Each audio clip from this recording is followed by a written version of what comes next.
अस्सलाम वालेकुम। मैं आपका अपना कंप्यूटर लेक्चरर असदुल्ला गिल। जैसे कि आपको पता कि हमारी सेकंड ईयर की कंप्यूटर साइंस लेक्चर सीरीज चल रही है और आज हमारा पहला जो चैप्टर है चैप्टर नंबर 8 वो आज खत्म हो जाएगा और आज हम लोग इंतहाई इंपॉर्टेंट इस चैप्टर का एक और लॉन्ग क्वेश्चन डिस्कस करेंगे। इस चैप्टर में बेसिकली दो तीन ही लॉन्ग क्वेश्चन है मोस्ट इंपॉर्टेंट जो हर साल ही तकरीबन हमें पेपर के अंदर दिखने को मिलते हैं। अच्छा, ये हमारे जो लॉन्ग क्वेश्चन है ये हमारे पेपर पॉइंट ऑफ व्यू से भी इंपॉर्टेंट है और मैंने आपको बताया था कि ये जो लॉन्ग क्वेश्चन हमने डिस्कस करने हैं, पहले हमें कैरेक्टरिस्टिक्स ऑफ सी लैंग्वेज उसकी वीडियो भी हम अपलोड कर चुके हैं, basic structure of C program उसकी भी कर चुके हैं और आज हम जो अपना तीसरा इंतहाई इंपॉर्टेंट लॉन्ग क्वेश्चन डिस्कस करेंगे वो भी लॉन्ग क्वेश्चन जो है अगर ये लॉन्ग क्वेश्चन पेपर में ना आए तो इसमें से हमारे पास काफी ज्यादा शॉर्ट क्वेश्चन जो है वो पेपर के अंदर आ सकते हैं। तो आज हम लोग इंतहाई इंपॉर्टेंट अपना एक लॉन्ग क्वेश्चन को स्टार्ट करेंगे। हमारा जो आज का लॉन्ग क्वेश्चन है ना, उस लॉन्ग क्वेश्चन को डिस्कस करने से पहले हम लोग दो तीन टर्मिनोलॉजीज को डिस्कस करेंगे, दो तीन शॉर्ट क्वेश्चंस वो एज एक शॉर्ट क्वेश्चन भी हैं और वो इस लॉन्ग क्वेश्चन को समझने से पहले एक मेजर टर्मिनोलॉजीज भी हैं। अच्छा, वैसे जो हम लोगों ने आज लॉन्ग क्वेश्चन डिस्कस करना है ना, उसका नाम है जनाब हमारे पास व्हाट इज बग। इसको हम लोग व्हाट इज बग, इसको हम लोग बग भी कहते हैं और इसका एक और नाम भी हमारे पास होता है एरर। ठीक है, व्हाट इज बग और इसकी टाइप्स एंड इट्स टाइप्स। आज हम लोगों ने बेसिकली ये एक लॉन्ग क्वेश्चन डिस्कस करना है। इस लॉन्ग क्वेश्चन को डिस्कस करने से पहले हम लोग सबसे पहले नंबर पे एक चीज डिस्कस करेंगे, उसका नाम है बग। सर बग हमारे पास क्या होता है प्रोग्रामिंग के अंदर? बग जो लफ्ज है इसको क्या ये किसको हम लोग कहते हैं? अच्छा, इधर मैं आपको एक चीज समझाना चाहूंगा। हमारे पास एक लफ्ज आपने सुना होगा उर्दू का। उर्दू में हम लोग एक टर्म यूज करते हैं जिसको हम लोग कहते हैं गलती। सुना ना आपने गलती? अच्छा, गलती को हम लोग इंग्लिश में क्या कहते हैं? गलती को हम लोग इंग्लिश में कहते हैं एरर। ऐसे ही है। और इसी एरर को, इसी गलती को हम लोग प्रोग्रामिंग की जुबान के अंदर क्या कहते हैं? इसको हम लोग प्रोग्रामिंग की जुबान के अंदर भाईजान कहते हैं बग। क्या कहते हैं? बग। इससे आपको एक बात तो आपके दिमाग के अंदर फिट हो गई कि भाई अगर कहीं प्रोग्रामिंग करते वक्त लफ्ज बग आ जाए तो बग से मुराद क्या है? एरर। ऐसा एरर, ऐसी गलती जो हम लोग प्रोग्रामिंग करने के दौरान, एग्जीक्यूशन करने के दौरान, प्रोग्राम को राइट करने के दौरान हमें देखने को मिलती है भाईजान, वो कौन सी होती है? उसको हम लोग क्या बोलते हैं? उसको हम लोग बोलते हैं एरर या बग। ठीक है, आज हमारा बेसिकली जो टॉपिक है वो है ही व्हाट इज बग। या कुछ बुक्स में इसको बग लिखा हुआ है, कुछ पे एरर लिखा हुआ है। बात आपने समझ आनी है, बग का मतलब भी वही है, एरर का मतलब भी वही। आज का हमारा टॉपिक है what is bug and its type. कि प्रोग्रामिंग करते वक्त, प्रोग्राम लिखते वक्त हमें किन किन बग्स का सामना करना पड़ सकता है, किस किस टाइप्स के बग्स या किस किस टाइप के एरर किसी भी प्रोग्राम में आते हैं। आज हम लोग इसको बेटा डिस्कस करेंगे। अच्छा, अब आप लोगों ने तवज्जो रखनी है। बग का तो हमें पता चल गया कि सर बग गलती को बोलते हैं। अच्छा, अब सर बग तो गलती को बोलते हैं। अब सर आप ये बताएं, फॉर एग्जांपल मैं आपको इसकी एक एग्जांपल देता हूं। सबसे पहले फॉर एग्जांपल हम लोगों ने basic structure of C program पढ़ा, उसके अंदर हम लोगों ने पढ़ा कि भाई हम लोग प्रोग्राम का स्टार्ट हैश इंक्लूड और फिर ब्रैकेट के अंदर studio.h से करते हैं। ऐसे ही है। चले मैं वही एक हेडर फाइल पहले आपको लिख के दिखाता हूं। मैं क्या करता हूं, मैं इधर लिखता हूं इंक्लूड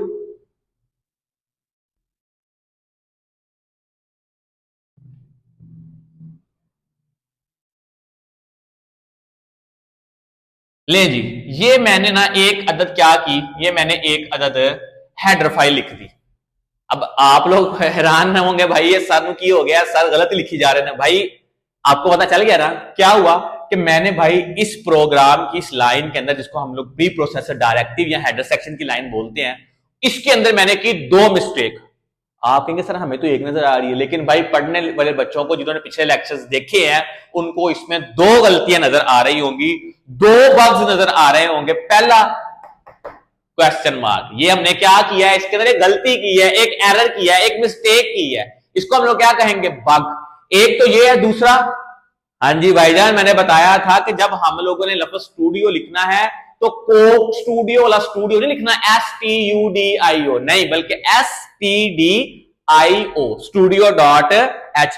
अब हम लोगों ने भाई इसके अंदर क्या किया? बग किया। क्या किया? बग। बग का पता चल गया सर। हमारे पास एक और टर्म होती है जो हम लोग अक्सर डिस्कस करते हैं प्रोग्रामिंग के अंदर, आपकी बुक में भी लिखी गई है, इसको हम लोग बोलते हैं डीबग। सर बग का तो पता चल गया, बग गलती को बोलते हैं। सर डीबग क्या होता है? भाई डीबग हम लोग बोलते हैं कि जब हम लोग कोई गलती प्रोग्राम में कर दें, कोई एरर प्रोग्राम में कर दें, उसको जब हम लोग सही करते हैं तो इससे मुराद क्या है कि हमने उस प्रोग्राम को बग से क्या कर दिया, डीबग कर दिया। गलती को, बग को सही करने को, करेक्ट करने को हम लोग क्या बोलते हैं, डीबग। अच्छा, अब ये हमारे पास एक लाइन थी, हमने बग किया। अगर मैं इसको डीबग करूंगा तो मैं कैसे करूंगा? तो मैं इसको हैश इंक्लूड, और मैं जब इसको ऐसे लिखूंगा तो हम लोग क्या करेंगे, इसका मतलब है कि एक बग आया था, मैंने इसको क्या कर दिया, डीबग कर दिया। एक और टर्मिनोलॉजी जो हम लोगों ने डिस्कस करनी है, बग का भी समझ लग गया सर, डीबग की समझ भी लग गई। सर हमारी बुक के अंदर उन्होंने एक और लफ्ज भी, एक और टर्मिनोलॉजी भी यूज की है जिसका नाम है डीबगर। क्या नाम है? डीबगर। बग गलती, उस गलती को सही करेंगे तो डीबग। तो सर डीबगर क्या है? भाई सीधी बात है कि वो बंदा, वो पर्सन जो किसी भी बग को डीबग करता है उसको हम लोग क्या बोलते हैं? हम लोग उसको बोलते हैं डीबगर। इस टाइम ये मिस्टेक थी, ये डीबग किया, किसने किया? मैंने किया, तो मैं कौन हो गया? डीबगर हो गया। तो ये 3 टर्मिनोलॉजीज, एक और टर्मिनोलॉजी रह गई, एक इंतहाई इंपॉर्टेंट टर्मिनोलॉजी, वो भी हमने डिस्कस करनी है। अच्छा, उसको डिस्कस करने से पहले मैं आपको यह बता दूं कि भाई ये 3 टर्मिनोलॉजीज की आपको समझ लग गई। अच्छा, अगर अब आपको इसकी समझ लग गई तो आपको इस क्वेश्चन के टाइटल की समझ भी लग गई होगी। और इस क्वेश्चन का टाइटल है हमारे पास, what is bug and its type. गलती, व्हाट इज बग, प्रोग्रामिंग में बग क्या होता है और इसकी कौन सी टाइप्स है। आ जाए, अब हम लोग इसकी टाइप्स डिस्कस करते हैं और एक और टर्मिनोलॉजी डिस्कस करते हैं। तो हमारे पास बग की 3 टाइप्स हैं जो उसने आपकी बुक के अंदर डिस्कस की हैं। सबसे पहले हम लोग बग की फर्स्ट टाइप को, एरर की फर्स्ट टाइप को डिस्कस करेंगे, जिसका नाम उसने आपकी बुक के अंदर भाईजान लिखा हुआ है सिंटैक्स एरर। सबसे पहला बग या सबसे पहला एरर जो हमारे किसी प्रोग्राम में आ सकता है वो कौन सा है जी? Syntax error. सर अब ये बताएं कि सबसे पहले ये पता होना चाहिए कि सिंटैक्स क्या है। अब याद रखिएगा भाई, जो सिंटैक्स है ना, ये हर प्रोग्रामिंग लैंग्वेज में होता है। सिंटैक्स बेसिकली किसको बोलते हैं? सिंटैक्स बेटा बेसिकली असूलों के मजमूए को बोलते हैं। किसको बोलते हैं? असूलों के मजमूए को। जब भी हम लोग कोई लैंग्वेज डिस्कस करते हैं तो हर लैंग्वेज के कुछ असूल है, हर लैंग्वेज के क्या है, कुछ असूल है। अगर हम लोग उस असूलों के खिलाफ कोई काम करते हैं ना, तो इसका मतलब है कि उस लैंग्वेज में एरर आया है। हम एक बिल्कुल आसान से एग्जांपल लेके देखते हैं। फॉर एग्जांपल मैं भाईजान कहता हूं कि भाई What is your name? अब what is your name के बाद मैं अगर ये एक्सक्लेमेटरी का साइन लगा दूं तो ये भाईजान एक बग है। किस लैंग्वेज के अंदर? इंग्लिश लैंग्वेज के अंदर। और इंग्लिश लैंग्वेज के अंदर ये गलती क्यों है, ये बग क्यों है? क्योंकि भाईजान हम लोगों ने पढ़ा है कि इंग्लिश के जो सिंटैक्स है, इंग्लिश लैंग्वेज के जो असूल है, उस असूलों के अंदर अगर हम लोगों ने यह पढ़ा है कि अगर हम कोई क्वेश्चनरी इंटेरोगेटिव सेंटेंस लिखें तो हम लोग उसके आखिर पे एक्सक्लेमेटरी का साइन नहीं लगाते, बल्कि क्या लगाते हैं? हम लोग लगाते हैं इसके आखिर के ऊपर क्वेश्चन मार्क। इसके आखिर पे क्वेश्चन मार्क का ना हमें किसने बताया? भाई जो बंदा लैंग्वेज बनाता है वो कुछ असूल डिफाइन कर देता है कि भाई इन असूलों के मुताबिक ऐसी काम करना है। वो जो असूल डिफाइन करता है बंदा, हम लोगों का फिर काम होता है कि हम लोगों ने उसके अकॉर्डिंगली काम करना है। अगर हम लोग उन असूलों के खिलाफ काम करें तो हमारे पास आएगा एरर। जो एरर आएगा भाईजान, वो एरर हमारे पास क्या कहलाएगा? सिंटैक्स एरर कहलाएगा। अब मैं आता हूं प्रोग्रामिंग की तरफ। अब हमें प्रोग्रामिंग के अंदर उसने बताया है कि भाई जब हम लोगों ने मेन फंक्शन लिखना है, फॉर एग्जांपल मैं लिख रहा हूं वॉइड मेन, और वॉइड मेन के बाद पकड़ के भाईजान हम क्वेश्चन मार्क लगा दें, या हम लोग वॉइड मेन के बाद पकड़कर ये वाली ब्रैकेट लगा दे, लगा सकते हैं? नहीं लगा सकते। क्यों? क्योंकि भाई डेनिस रिची, वो बंदा जिसने सी प्रोग्रामिंग लैंग्वेज को डेवलप किया है, उसने कुछ असूल बनाए हैं। उसने असूलों में बताया है कि भाई जब हमने मेन फंक्शन लिखना है तो मेन फंक्शन के बाद हमने ये वाली ब्रैकेट्स नहीं लगानी, बल्कि हमने कौन सी ब्रैकेट्स लगानी है? ये वाली ब्रैकेट लगानी है। अगर हम लोग ये जो हमने पहले मिस्टेक की, ये मिस्टेक हमने किसने की? ये मिस्टेक हमने प्रोग्राम में तो की, लेकिन कौन सी मिस्टेक की? ये मिस्टेक हम लोगों ने की सिंटैक्स के अंदर, असूल के अंदर, उस प्रोग्रामिंग लैंग्वेज की ग्रामर के अंदर। तो भाई ये जो हम लोग उसके सिंटैक्स के अंदर मिस्टेक करते हैं भाई उसको हम लोग कौन सी मिस्टेक बोलते हैं, उसको बोलते हैं सिंटैक्स एरर। तो भाई जो सिंटैक्स एरर, अगर हम किसी प्रोग्राम में सिंटैक्स एरर करेंगे, कोई असूल के अंदर गलती करेंगे, तो हमारा प्रोग्राम रन नहीं होगा। कंपाइलर कहेगा कि भैया गलती आ गई है, पहले इस गलती को सही करो, तो देन फिर क्या होगा, फिर ये प्रोग्राम एग्जीक्यूट करेगा। अगर पेपर में आपसे कोई पूछ ले, या वैसे भी अगर कोई आपसे पूछे कि जो सिंटैक्स एरर होता है इसको कंपाइलर जो है वो पकड़ता है कि नहीं पकड़ता, तो आपने कहना कि भाई बिल्कुल पकड़ता है। अगर हमारे प्रोग्राम में जब तक सिंटैक्स एरर है, हमारा प्रोग्राम रन कर सकता नहीं है। उसके बाद भाईजान हमारे पास एरर की दूसरी जो टाइप आपकी बुक के अंदर उसने दी हुई है, उसका नाम है भाईजान लॉजिकल एरर। कौन सा एरर है?